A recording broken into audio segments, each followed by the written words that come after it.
Hello, আসসালামু আলাইকুম viewers. আর একটি নতুন ভিডিও নিয়ে আপনাদের সামনে উপস্থিত হলাম।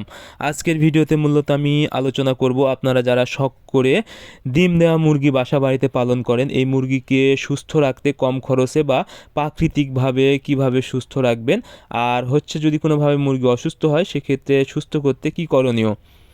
আপনারা কিন্তু অনেকেই শখ করে ডিম দেওয়া মুরগি বাসা বাড়িতে অল্প সংখ্যক মুরগি পালন করে থাকেন। অনেক সময় দেখা যায় এই মুরগি খাওয়া বন্ধ করে দেয় এবং ঝিম মারে এবং মুরগিগুলো মারা যায়। সেক্ষেত্রে আপনারা আর্থিকভাবে ক্ষতিগ্রস্ত হয়ে যান বা শখের মুরগি মারা গেলে মনটা অনেক খারাপ হয়ে যায়। সেক্ষেত্রে আপনারা যদি কিছু বিষয় সতর্কতার সাথে দেখেন তাহলে কিন্তু মুরগিকে দীর্ঘদিন সুস্থ রাখতে পারবেন এবং প্রাকৃতিক উপায়ে যদি কিছু খাবার খাওয়ান, আশা করি আপনাদের মুরগি দীর্ঘদিন সুস্থ থাকবে। এর জন্য সর্বপ্রথম আপনারা যখন মুরগি সংগ্রহ করবেন, যদি পুলেট মুরগি সংগ্রহ করেন, মুরগি নিয়ে এসে আপনারা একটা কী করবেন, রানীক্ষেতের ভ্যাকসিন করে দিবেন।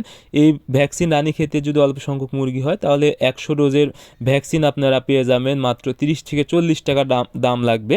এটা যদি আপনারা করতে পারেন তাহলে কিন্তু মুরগির রানীক্ষেত রোগ হওয়ার সম্ভাবনা অনেক কমে যাবে। আরেকটি বিষয়, আপনারা মুরগিকে এমন জায়গায় রাখবেন যেন ঠান্ডার সময় ঠান্ডা বাতাস যেন না রাখে এজন্য আপনারা অবশ্যই একটি ছোটো খাঁচা বানিয়ে নেবেন। খাঁচার ভিতর রাখলে মুরগির বিভিন্ন ঠান্ডাজনিত সমস্যাগুলো কম হয়। এরপরে আপনারা নিয়মিত যদি মুরগিকে রসুন খাওয়াতে পারেন, রসুন কিন্তু অনেক মুরগির জন্য একটা ভালো কাজ করে থাকে। এটি মূলত মুরগির শরীরে বিভিন্ন ধরনের অ্যান্টিবডি তৈরি করে, যা মুরগির রোগ প্রতিরোধ ক্ষমতা বৃদ্ধি করে। এতে কিন্তু বিভিন্ন ধরনের রোগ মুরগিকে সহজে আক্রমণ করতে পারে না।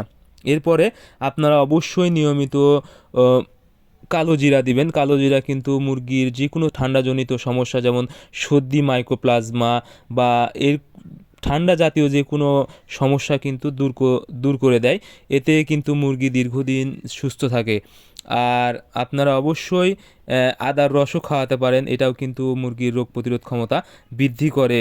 এজন্য আপনারা অবশ্যই মুরগিকে সুস্থ রাখতে অবশ্যই ওষুধগুলো প্রাকৃতিকভাবে খাওয়াবেন এবং কোনো মুরগি যদি অসুস্থ হয়ে যায় তাৎক্ষণিক ভালো মুরগি থেকে একটি মুরগিকে সুস্থ করা পর্যন্ত আলাদা রাখবেন। আশা করি মুরগি সুস্থ থাকবে। সো আজকের ভিডিও এই পর্যন্তই। ধন্যবাদ সবাইকে।